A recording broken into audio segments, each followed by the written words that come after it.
या रामलाल जी से मैं खुद भी उनको ये लेटर भेज दूंगी कि कचौलिया रोड पे क्या समस्या है। सिर्फ लेटर ही नहीं लिखा है। दिलीप जी देखो, हाथ कंगन को आरसी क्या, पढ़े लिखे को फारसी क्या। आप अस्पताल की बात करते हो, अस्पताल क्या सिर्फ रेफरल कार्ड देने के लिए बना है? आप सड़क बना रहे हैं अपनी प्रॉपर्टीज की जो भी भाव है उनको बढ़ाने के लिए, दूसरी कोई प्रॉपर्टी के लिए रास्ता नहीं है तो आप इसकी आड़ में उनके लिए रास्ता निकाल रहे हैं। आप तो पूरी दुनिया को साथ लेकर चलने की संदेश दे रहे हैं। हमारी संस्कृति कहती है वसुधैव कुटुंबकम, और यहाँ पर आप इन 2.5 लाख वोटरों को बांट रहे हैं कि हमारा वोट बैंक। भाई आपकी कोई मुहर लगी है क्या बाजार में व्यापारीगण पे? चोमू की जनता जनार्दन ने हमारे पूर्व विधायक साहिब को 15 साल तक इस पद पर बिठाया, विराजमान किया, और उस 15 साल में ये नहर तो बरसों से है। उस 15 साल में नहर कहाँ गई? जिस बीच 2 बार आपकी सत्ता भी थी। यहाँ पर इससे पहले 2 बार बीजेपी का नगर पालिका चेयरमैन थे, तब ये सोच कहाँ गई थी? कांग्रेस बीजेपी की लड़ाई में चोमू की जनता को शोषण होते हुए दिखाई दे रही है। अब कहीं कुछ था वो खेणो जगह की जनता पूरी उम्मीद लगा बैठी है कि बड़े रोड बनेली या कुन बने, आपको भी पर कहीं खेणो। घर बैठे कमाए 1500 रुपए प्रतिदिन, वो भी विदाउट इन्वेस्टमेंट। बस डाउनलोड करें बैंक साथी ऐप, फ्री ट्रेनिंग लेकर कमाना शुरू करें। बैंक साथी से जुड़कर 15 लाख लोगों के सपने हुए पूरे। अब बारी है आपकी।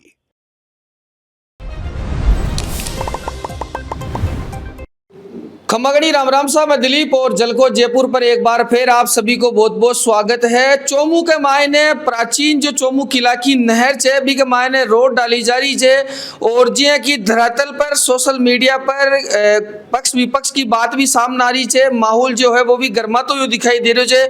और जिया की आप पूर्व विधायक जी को इंटरव्यू करे जा भी के बाद में अब जो चोमू सु एमएलए है डॉक्टर शिकामील बराला जी भी अपने साथ में मौजूद है। आंसू आप बातचीत करेला। मैडम जी बहुत सा आरोप था के ऊपर भी लाग्या छे, बाकी पर मैं था सवाल करेला, लेकिन विश्व पहली में जानवो चावला तमाम जो लोग भी जानवो चाहो कि थे जो नहर को जो मुद्दों छे बिने क्यों उठा रहे जो भी को काई मकसद है? क्योंकि आज आपने इंटरव्यू लिया है दिलीप जी, तो पहले तो मैं झलको मीडिया के माध्यम से हमारे सभी जो सैन्य बल हैं, थल सेना, वायुसेना और हमारा जो नौसेना है, उन्हें बधाई देना चाहूँगी। उन्होंने बहुत अच्छे तरीके से ऑपरेशन सिंदूर को किया, और पाकिस्तान की जो लोग हैं, पाकिस्तान की जो ऐसी शक्तियाँ हैं, आतंकवाद है, उसके मुंह पर एक करारा तमाचा उन्होंने रखा।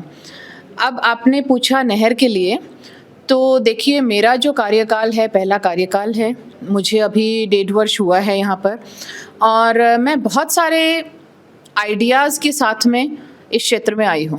मैं चाहती हूँ कि चोमू के जो हमारे पूर्वज हमें एक ऐसी विरासत देकर गए हैं, इतनी सुंदर विरासत जिसके लिए चोमू देश विदेश में जाना जाता है, उसे हम संरक्षित करें, उसका हम सौंदर्यकरण करें, यहाँ पर पर्यटन बढ़े, और यहाँ के जो आम जन हैं उनकी सुविधा को भी पूरी तरह से देखा जाए। तो नहर का मुद्दा इसीलिए उठाया गया कि नहर बहुत समय से उसकी देखभाल नहीं की गई है, उसमें कचरा भरता गया, सब कुछ है, पर हम एक विजन के साथ आए। मैंने अभी विधानसभा में भी ये बात रखी कि चोमू को भी एक सिटी पार्क, सेंट्रल पार्क की तर्ज पर कोई पार्क दिया जाए, ताकि यहाँ के लोग भी उसमें सुबह भ्रमण कर सकें। यहाँ के बड़े बुजुर्ग हैं, वो हैं, बच्चे हैं, महिलाएं हैं, उनके लिए वो काम आ सके। तो उसी तरह हमारा एक विजन था कि इस नहर को भी, जिसको हम आने वाले टाइम में ज़रूर रखते और इसको काम को करवाते भी, पर उससे पहले हमें पता लगता है कि वहाँ पर जनहित के आड़ में उस नहर को ही बूर दिया गया है। तो ये तो एक बहुत ही गलत तरीके से किया हुआ, एक शायद गलत मंशा से किया हुआ काम है। जनहित की तो बस सहारा लिया जा रहा है, उसकी आड़ में बहुत कुछ निजी हाथों के लिए किया जा रहा है। जे कि एक लेटर लिखा जा मुख्यमंत्री जी के नाम भी, जे ते सोशल मीडिया पर डाला तो विश्व माहौल जो है वो गर्माते हुए दिखाई दियो बी के मायने कहीं गई थे मांग कर जा सीएम साहब। देखिए, इसमें बहुत सारे विभागों की संलिप्तता है, और मैं किसी एक नाम या एक विभाग पर नहीं जाऊंगी, पर कोई भी कार्य करने से पहले विभाग को अगर ऐसा कोई मैटर हो तो ठीक से उसकी तफ्तीश कर लेनी चाहिए और उसके बाद उस कार्य को शुरू करना चाहिए।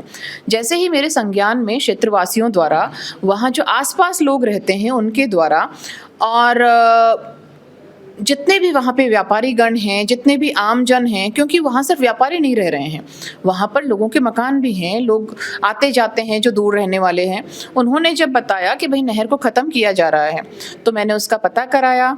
तब तक एक साइड की नहर का खड्डा बुरवा दिया गया था। अधिकारियों से बात करने पर कोई भी स्पष्ट जवाब नहीं दे पाया। नगर परिषद के पास जवाब नहीं था कि मैडम हाँ, हमें तो किसी ने बोला कि यहाँ रास्ता बनवाओ। तो भाई आपको रास्ता बनवाने के लिए बोला, बहुत बढ़िया बात है, नहर बूढ़ने के लिए किसने बोला? पीडब्ल्यूडी के अधिकारियों से बात की गई कि नहर का अपने अस्तित्व ही गायब कर दिया है। नहर के नाम पे एक गड्ढा था, उसको हम अलग तरीके से उसका सौंदर्यीकरण कर सकते थे, पर आपने उसको गायब कर दिया। वो शायद कोई ठेकेदार ने उसमें कचरा डाल दिया होगा, बूढ़ दिया। ठेकेदारों के हिसाब से अगर सिस्टम चलने लग गया तो इसका मतलब यहाँ की कानून व्यवस्था, यहाँ का सिस्टम बिल्कुल फेल है। पिछले 1-1.5 साल में सरकार की फेलियर, भ्रष्टाचार की बार बार बातें हो रही हैं और वही चोमू में हमें सामने आ रहा है। तो अगर ऐसी चीज़ें हैं, कृषि मंडी के पास में कोई साफ जवाब नहीं है, जब हमारे पास एक चौड़ा रास्ता है जिस पे सड़क बन सकती है, तो हमें उसको नहर को बूढ़ने की कहाँ आवश्यकता है? तो यही जवाब हमने विभागों से चाहा। जिस किसी के पास कोई जवाब नहीं था, तो हमें लास्ट में सीएम को एक पत्र लिखना पड़ा, जिसमें सारी यही चीज़ हमने उसमें लिखी है। तो जे कि एक पूर्व विधायक साहब जो मैं इंटरव्यू कराया तो वे बताया है कि नहर जो है बात छोड़ दी गई है। रोड जो पहली बड़े रोड सी जो मंडी की रोड बड़े बताई जा रही है, बी रोड पर ही रोड डाली जा रही है। दिलीप जी देखो, हाथ कंगन को आरसी क्या, पढ़े लिखे को फारसी क्या। वहाँ जाकर एक बार साइड पे देख लेंगे तो आप देखेंगे कि एक साइड की जो नहर थी उसको पूरा ख़त्म कर दिया गया है। बहुत से लोगों ने बात करी, भाई कचरा यहाँ पे इकट्ठा होता था, मृत मवेशी यहाँ पे होते थे। अरे भाई, तो दोनों तरफ के साइड के गड्ढों में होते थे वो, तो आप दोनों तरफ करते ये कार्रवाई अगर इसी चीज़ के लिए किया है तो। और सड़क के लिए जब आपके पास सफिशिएंट रास्ता है तो उसको बोड़ने की आवश्यकता कहाँ थी, उसको ख़त्म करने की आवश्यकता कहाँ थी? ये इसके पीछे आखिर आपकी मंशाएं क्या हैं? वहाँ पे आप कोई पार्किंग किसी के लिए डेवलप करना चाह रहे हो या क्या? आप अस्पताल की बात करते हो, अस्पताल क्या सिर्फ रेफरल कार्ड देने के लिए बना है? हम लगातार ये मांग उठा रहे हैं कि अस्पताल के लिए ज़मीन आवंटित की जाए। अगर ज़मीन आवंटित नहीं की जाए, क्योंकि ये इसकी लोकेशन ऐसी है कि हम चाहते हैं यहाँ पर मरीज़ों को पूरा फ़ायदा मिले। इतने ट्रैफिक की जगह पर मरीजों को फ़ायदा नहीं मिल सकता। ऐसी जगह पर अस्पताल की लोकेशन होनी चाहिए जहां मरीज सुलभ तरीके से, वहां पर जिनको जो सुविधाएं हैं सुलभ तरीके से मिल सकें। पर 1-1.5 साल हो गया, सरकार के कान पर जूं नहीं रेंग रही है, कोई ज़मीन आवंटित नहीं हो रही है। आप यहाँ अस्पताल के जाके स्थितियाँ देखें, वहाँ पे मशीनें नहीं हैं, वहाँ पर डॉक्टर्स टाइम पे नहीं आते हैं, वहाँ पर स्टाफ काम नहीं कर रहा है। अगर आप कहते हैं हमारी सत्ता है और हम काम करा रहे हैं, तो आप बेसिक जो जनता की सुविधा है, रात दिन जो चाहिए, स्वास्थ्य की जो सुविधा है, आप वो तो कम से कम सुलभ कराएं। आप सड़क बना रहे हैं अपनी प्रॉपर्टीज़ की जो भी भाव हैं उनको बढ़ाने के लिए, दूसरी कोई प्रॉपर्टी के लिए रास्ता नहीं है तो आप इसकी आड़ में उनके लिए रास्ता निकाल रहे हैं। कौन से व्यापारी गण की बात करते हैं? उन मुट्ठी भर जो 40-50 आपके पार्टनर्स हैं उनकी बात करते हैं आप? एक बहुत बड़ा व्यापारी गण है। कौन से वोट बैंक की बात करते हैं लोग? वोट बैंक कोई एक सड़क पर कोई कांग्रेस का है या बीजेपी का, ऐसा तो नहीं होता। मैं तो पूरे चोमू को साथ लेकर चलना चाहती हूँ, और मैं कभी भी मेरे इस कार्यकाल में और आगे भी कभी भी इस चीज़ पर कोई वो नहीं सोचना चाहती कि ये मेरा वोट बैंक है या नहीं है। जो भी काम है जनहित में हो, सबको आगे लेकर हो। लोगों की भावनाएं बदलती रहती हैं, वोट आज इसको दिया कल उसको दिया, ये चीज़ें बदलती रहती हैं, पर हमें एक बड़ी सोच रख के लोगों को साथ लेकर चलना होगा। तो जिया कि थे बताया वोट बैंक, तो जिया बे था के ऊपर आरोप भी लगाए छे कि था का कुछ नेता छे कांग्रेस का जो सोशल मीडिया पर पोस्ट डाल रहे हैं कि बीजेपी जो कार्य कर रही है, बड़े जो रोड बनाई जा रही है, जब कुछ बीजेपी का लोग है कुल मिलाकर चोमू पैलेट्स ने कहीं ना कहीं फायदा पहुंचावा को काम कर रहे थे। पूर्व विधायक जी सुजत में क्रॉस क्वेश्चन कराया कि थे था लोगों ने फायदा पहुंचा रहे जो, तो वह यहाँ बोले कि कांग्रेस जो है सिर्फ और सिर्फ बीजेपी का वोटर ने टारगेट कर रही है। मैंने तो पत्र में लिखा है इसकी जांच कराई जाए, और अगर सही पाया जाता है तो उस तरीके से सही काम कराई जाए। सिर्फ जांच कराने में इतनी तिलमिलाहट लोगों को क्यों मच रही है? जांच कराने में कोई बुराई नहीं है, कराएं काम, और जांच कराकर हो सकता है बहुत अच्छा और हमें कोई तरीका मिल जाए तो उस तरीके से सड़क बनाई जाए। नहर का भी साथ के साथ सौंदर्यीकरण हो जाएगा। चोमू पैलेस की अगर आप बात कर रहे हैं, बहुत सारे टूरिस्ट यहाँ आके रुकते हैं, तो लोगों के लिए भी एक आकर्षण का केंद्र हो जाएगा, बाजार को भी उससे फ़ायदा मिलेगा। वहाँ एक गार्डन डेवलप कर दें नहर वाले एरिया में, बहुत सारे तरीके हैं। वहाँ लैंडस्केपिंग कर दें, तो बहुत सारी ऐसी चीज़ें हैं जिससे हम शहरवासियों को फ़ायदा पहुँचा सकते हैं।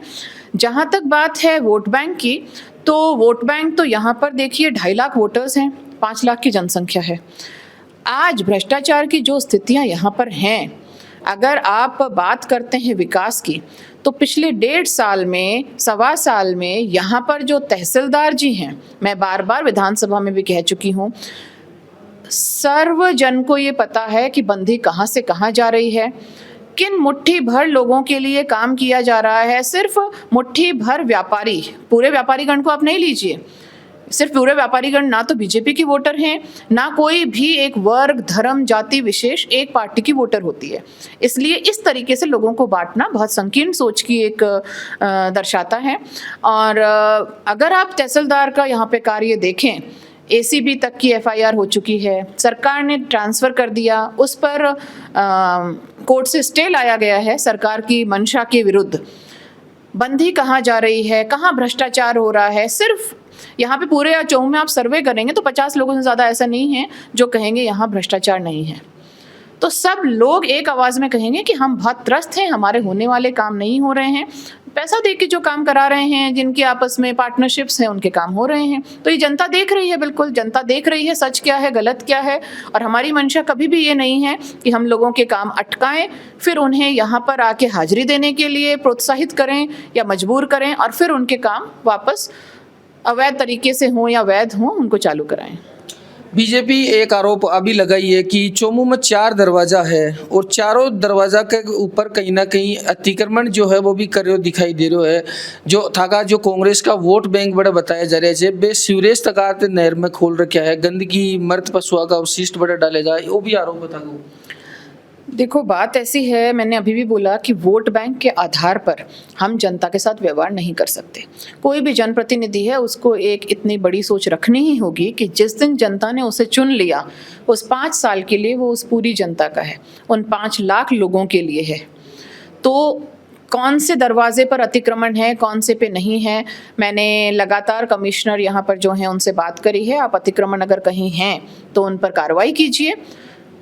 कार्रवाई अतिक्रमण में वोट बैंक नहीं आता, उसमें कोई धर्म नहीं आता, उसमें कोई जाति नहीं आती।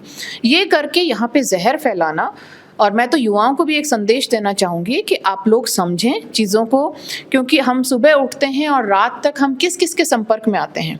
हम सड़क से यहाँ से निकलते हैं, हम सब्जी वाले से सब्जी लेते हैं, फ्रूट वाले से फ्रूट लेते हैं, उसकी कौन सी जाति है, वो अपना काम कर रहा है, अपने परिवार का लालन पोषण कर रहा है। इनके ही एक शीर्ष नेता ने कहा कि पंचर वाले लोग, तो हमारे गाड़ी पंचर हो जाती है तो हम पंचर वाले के पास भी जाते हैं। शीर्ष नेता मोदी जी कहते हैं वसुधैव कुटुंबकम। आप कम से कम देखिए आपके यहाँ पर नेता क्या कह रहे हैं। आप तो पूरी दुनिया को साथ लेकर चलने की संदेश दे रहे हैं। हमारी संस्कृति कहती है वसुधैव कुटुंबकम, और यहाँ पर आप इन 2.5 लाख वोटरों को बांट रहे हैं कि हमारा वोट बैंक। भाई आपकी कोई मुहर लगी है क्या बाजार में व्यापारीगण पे? मैं जानती हूँ व्यापारीगण को, हमारे भी परिवार के साथी लोग हैं, हमारे अब साथी लोग हैं, तो कोई किसी की मोहर यहाँ पर नहीं लगी है। हर व्यक्ति सच और गलत में अच्छे से बैलेंस करना जानता है, उसको पहचानना जानता है। तो चोमू के लोग इतने, जैसा कि बोला गया कि बेवकूफ़ी भरी सोच, चोमू के लोग बेवकूफ़ नहीं हैं। चोमू के लोग बहुत समझदार हैं, बहुत संजीदा हैं, उनकी सोच में गहराई है, और उसका उन्होंने इस बार जो ये चुनाव थे उस चीज़ का परिचय भी दिया। और मैं उन सब लोगों के साथ हूँ, मैं गरीब के साथ भी हूँ, मैं वंचित दलित के साथ भी हूँ, और उस व्यापारीगण के साथ भी हूँ जो ईमानदारी से अपना कार्य कर रहा है पर उसका शोषण किया जा रहा है। बिल्कुल बिल्कुल। लेकिन जे कि चोमू के मायने तमाम विकास की बात करा तो एमएलए भी थे कांग्रेस पार्टी से हो, नगर पालिका में चेयरमैन भी कांग्रेस से है, और कहीं ना कहीं सांसद की अगर बात करें तो था कि पार्टी से संबंधित ही है। तो जे कि बता रहे थे मेरे साहब की पूर्व विधायक रामलाल जी की, जब आपके सारी चेन सिस्टम आपका है, फिर भी चोमू में नहर जो है वह क्यों बूर दी गई है, और तमाम जो विकास का कार्य के क्यों अटक रहे थे? बहुत ही अच्छा सवाल पूछा आपने, मेरे मन की बात छीन ली, वरना मैं ये वैसे बिना सवाल के बोलती। चोमू की जनता जनार्दन ने हमारे पूर्व विधायक साहिब को 15 साल तक इस पद पर बिठाया, विराजमान किया, और उस 15 साल में ये नहर तो बरसों से है, उस 15 साल में नहर कहाँ गई, जिस बीच 2 बार आपकी सत्ता भी थी। यहाँ पर इससे पहले 2 बार बीजेपी का नगरपालिका चेयरमैन थे, तब ये सोच कहाँ गई थी? अब अचानक से आपके पास इतनी पावर कहाँ से आई? पिछले कार्यकाल में आप कहते थे कि भैया हम विपक्ष में हैं पर काम तो हम ही करा रहे हैं, तब भी आप ही श्रेय ले रहे हैं। आज आप विधायक पद पे नहीं हैं पर सत्ता आपकी है तो भी आप ही श्रेय ले रहे हैं। तो कम से कम जनता को क्लियर करें, भैया आप काम विधायक पद पे करा सकते हैं या विधायक के बिना पद पे रह के करा सकते हैं। अगर बिना पद पे आप बहुत कुछ करा सकते हैं तो मैं भी ठीक है, इसका समर्थन करूंगी कि कराएं आप, बिल्कुल कैसे भी चोमू की समस्याओं का हल कराएं और सब कुछ कराएं और फिर इसी पद पे रहें। फिर क्यों आप और चीज़ों पे, कम से कम ये डिसाइड करें कि व्यापारी वर्ग है कौन, सबसे बड़ा व्यापारी यहाँ पे कौन है आज के दिन। आप राजनीतिज्ञ हैं कि व्यापारी हैं, पहले ये तो आप डिसाइड करें, कम से कम इस जनता को बताएं सबसे बड़ा व्यापार यहाँ पर कौन से हैं, जमीनों का कौन काम कर रहा है, भूमाफियाओं को संरक्षण किसने दे रखा है, एक भ्रष्ट यहाँ पे अधिकारी को इतने समय तक यहाँ पे टिका रखा है, इसको किसने संरक्षण दे रखा है। जनता अपने आप समझेगी। विकास कराना था तो आपको 15 साल दिए, आपके भाजपा की नगरपालिका के बोर्ड भी बने हैं, तब आपको ये सब क्यों नज़र नहीं आया? आज सडनली आपको नज़र क्यों आया है कि आज भाजपा की सरकार आ गई है, 1 साल हो गया है, आप अवैध कंस्ट्रक्शंस करा रहे हैं, लोग आकर शिकायत कर रहे हैं कि नियमों के विरुद्ध काम हो रहे हैं, तो वो किन के हो रहे हैं? आप लिस्ट निकालिए एक बार। और मैं तो हर सवाल का जवाब देने के लिए बिल्कुल तैयार हूं, क्योंकि मुझे जनता ने ये जो 5 साल दिए हैं, जनता 5 साल बाद कहीं भी ये ना कह सके कि मैडम ने यहाँ पे बेईमानी करी, हमने जिसको विधायक चुना उसने खुद के स्वार्थ के लिए हमारे साथ कुठाराघात किया। रामलाल जी ई बात पर यहाँ बोल रहे थे कि अगर कोई सबूत होवे तो एक टेबल पर आओ, मैं जरूर बातचीत करने के लिए तैयार हूँ। देखो सबूत है, सबूत, हम वकील तो हैं नहीं, ना कोई यहाँ पर जज है, हमने एक जांच की मांग करी है। सबूत लाने वाली मैं या वो कौन होते हैं? एक टेबल पे बात करने वाले मैं या कौन होते हैं? हमने जो एक प्रॉपर प्रक्रिया है उसके तहत जांच के लिए एक पत्र लिखा है। हर डिपार्टमेंट इसकी जांच कराए, उस ज़मीन पर स्टे था क्या, वो कृषि मंडी की ज़मीन है, वो आज तक उसमें विकास क्यों नहीं हुआ, क्यों सफाई नहीं होती है, क्यों आज तक कोई नहीं कर पाया। कम से कम हमने इस मुद्दे को छेड़ा है, लोगों को पता लगा है, कुछ लोग थे जो सजग थे, लोगों ने आके हमें बताया और आज पूरे चोमू को ये मैटर पता है, वरना लोग भूल गए थे। 20 साल से आप राजनीति में हैं, लोग भूल गए थे नहर कहाँ है। मुझे यहाँ पर 1.5 साल हुआ है, आज लोगों में फिर से चर्चा है नहर की। क्यों है? 20 साल में क्या हुआ था ऐसा कि आपने कुछ नहीं किया? तो जांच, संवैधानिक जो एजेंसियां हैं हमारे जो विभाग हैं वो बिल्कुल जांच कराएं और जैसा भी जांच में सही आता है हम जांच के साथ हैं। जय किते बताया कि तमाम विकास की थे 1.5 साल में काफ़ी मुद्दा उठाया जो, तो जिया विधायक साहब एक चीज़ और बताया जब मायने रामलाल जी की अरे जो कचौड़ा रोड पर था को निवास स्थान भी है, ऑफिस भी है, अरे एक समस्या है पानी की जो गंभीर रोड पर बनेड़ी रहे, गंदगी रहे, तो बी को लेटर थे मुख्यमंत्री जी ने क्यों न लिखा जथा नहर दिखे बी की गंदगी दिखे? एक लेटर मैं आपके माध्यम से ही पहुंचवा देती हूँ, या रामलाल जी से मैं खुद भी उनको ये लेटर भेज दूंगी कि कचौलिया रोड पे क्या समस्या है। सिर्फ लेटर ही नहीं लिखा है, कचौलिया रोड के लिए हमने नाला पास करा लिया है, जो यहाँ कचौलिया रोड से एक पर्टिकुलर स्थान से लेकर और आगे तक जाके जयपुर रोड के वहाँ पर मिलेगा। तो ये नाला हम इस बजट में पास करा चुके हैं लोगों की समस्याएं देखते हुए। पर अचानक से 1 साल में कचौलिया रोड पर पानी आया कहाँ से? ये भी सोचने योग्य बात है। नए लोग बस गए, अचानक से कहीं पे पानी आ गया, नालियाँ नहीं आ गई, हुआ क्या ऐसा? क्योंकि ये पानी कहीं और इकट्ठा होता था इतने वर्षों तक। जैसे ही यहाँ पर लोगों ने किसी को नकारा तो उन्हें अलग तरीके से इस बात को उठाया गया और उस नाले को डाइवर्ट किया गया कचौलिया रोड पर, ताकि लोग परेशान हों, लोग भला बुरा कहें। पर मुझे भी समस्याएं दिखती हैं, इसके लिए मैं नाला पास करा चुकी हूं और वो नाला अभी उसके टेंडर लगेंगे, जल्दी ही ये कार्य होगा।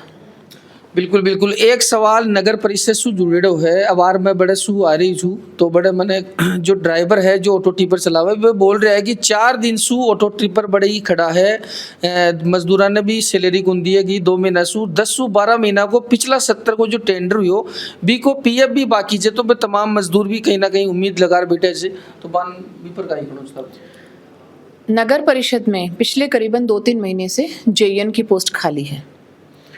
बार बार सफाई कर्मियों की जिनको कुछ 5-7 हज़ार रुपये मिलते हैं, वो जैसे तैसे घर खर्च चलाते हैं, उनको सैलरीज नहीं मिल रही हैं। सफाई व्यवस्था बिल्कुल चरमरा चुकी हैं।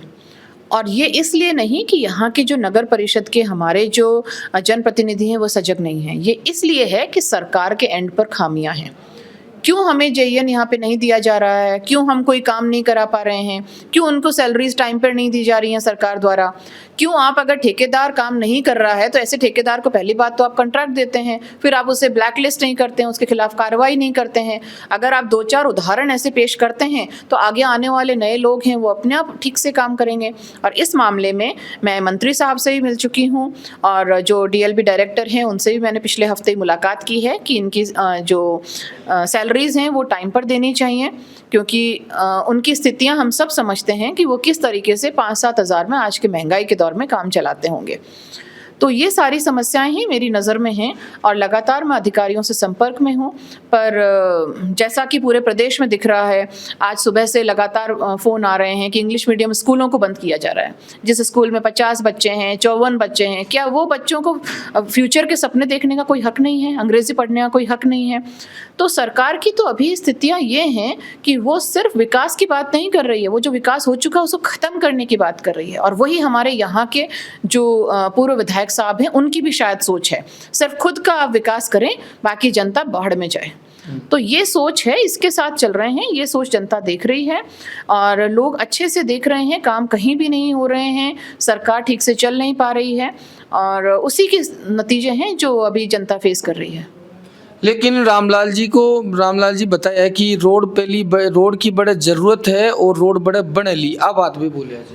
देखो रामलाल जी भाई साहब हमसे वरिष्ठ हैं, राजनीति में बहुत आगे हैं, अच्छे कूटनीतिज्ञ भी हैं और मैंने हमेशा उनका सम्मान किया है, आज भी करती हूँ। मेरे ख्याल से इस धरती पर हिटलर भी हमेशा के लिए नहीं रहा, सिकंदर भी हमेशा के लिए नहीं रहा, कोई व्यक्ति है जो धरती पर हमेशा के लिए नहीं रहा। और इतना जज्बा कि ये तो यहाँ बनकर ही रहेगी, ये इसका मतलब है कहीं ना कहीं आप जनता के जो सेंटिमेंट्स हैं उनका अपमान कर रहे हैं, नियमों का अपमान कर रहे हैं। नियमों के साथ चलें। मुझे अच्छा लगता, क्योंकि मैं उनका आदर करती हूँ, मुझे अच्छा लगता वो कहते हैं कि हाँ भाई शिखा जी ने जांच के लिए कहा है और जांच करवाई जाए, बढ़िया बात है, और उसके बाद सड़क बनाई जाए, क्या दिक्कत है। पर उनकी सोच शायद कुछ अलग है, व्यापारी की सोच हो गई है, लेकिन सेवा की नहीं है। लेकिन भैया बोले कि जो रोड डाली जा रही है वह पूरी कानून से प्रक्रिया से डाली जा रही है, ये बताया जाए तो फिर उन्हें सब इतना सब बोलने की जरूरत ही कहाँ है, कानूनी प्रक्रिया से चल रही है। तो मैंने तो खाली एक लेटर लिखा ना, मैंने तो खाली एक पत्र लिखा, इतनी सब डिस्कशन की ज़रूरत ही कहाँ है, उन्हें इतनी परेशान होने की ज़रूरत ही कहाँ थी जब पूरी प्रक्रिया को ही क्यों आए दिन उसमें एक अधिकारी अपनी टांग खींच लेता है, एक अधिकारी अपना कदम पीछे ले लेता है, ऐसा क्यों है? कुछ तो इसमें घपला है। इतने साल तक ऐसा क्यों नहीं हुआ, अचानक क्यों हुआ, इसमें बहुत जनता को सब समझ आ रहा है, लोगों को समझ आ रहा है। रही बात प्रमाण की, तो उसके लिए जांच हो और इसके लिए मैं विधानसभा में भी याचिका लगाऊंगी और इसकी पूर्णतः जांच होनी चाहिए। शहर के बीचों बीच हार्ट ऑफ द सिटी में अगर कोई घपला हो तो वो हमारे चोमू के नाम पर धब्बा है। बिल्कुल बिल्कुल। और एक लास्ट सवाल जनता की तरफ से मथा शुक्रुल्ला की कांग्रेस बीजेपी की लड़ाई में चोमू की जनता को शोषण होते हुए दिखाई दे रही है। अब कहीं कुछ था वो खेनो जगह की जनता पूरी उम्मीद लगा बैठी है कि बड़े रोड बनेली या कुन बने, आपको भी पर कहीं खेनो? जनता इस बात की बिल्कुल भी फिक्र नहीं करे कि इसमें कांग्रेस कहीं भी विकास के मार्ग में अवरोधक है। मैं कांग्रेस की प्रतिनिधि नहीं, मैं चोमू की प्रतिनिधि हूँ आज पहले, और उसके बाद मैं कांग्रेस पार्टी, कांग्रेस विचारधारा से आती हूँ, पर पहले मैं मेरे लोगों की प्रतिनिधि हूँ। वहाँ पे बिल्कुल सड़क बने, नियमों के तहत बने, नहर को संरक्षित रखते हुए वहाँ सड़क बन सकती है, अच्छी चौड़ाई की सड़क बन सकती है। लोगों के लिए जो जाम की समस्या है उससे निकलने का एक अच्छा तरीका है, ये बिल्कुल बननी चाहिए, मैं इसके साथ हूँ। पर क्यों वहाँ पर उस एरिया को, नहर के एरिया को गलत तरीके से बूर दिया गया, इसके पीछे गलत मंशाएं हैं। मैंने सिर्फ उसी की जांच के लिए लिखा है और मैं इस पे अडिग रहूंगी कि इसमें जांच होनी चाहिए। बिल्कुल बिल्कुल। और लगातार जे की विधायक साहब डॉक्टर शिकामिल जी आपा ने पूरी बातचीत बताया छे। अब सबसे बड़ी बात देख वाली आ होली की चोमू नहर की जो प्राचीन जगह छे बड़े रोड बनाई जाएली या खुन बनाई जाए। लगातार जलको जयपुर की टीम थाने सबसे पहले अपडेट देते रही। वीडियो ने ज्यादा से ज्यादा शेयर करनी है और कमेंट्स कर थे भी था कि प्रतिक्रिया मान दे सको जो। आभार के लिए इतना ही। मैं दिलीप कुमार।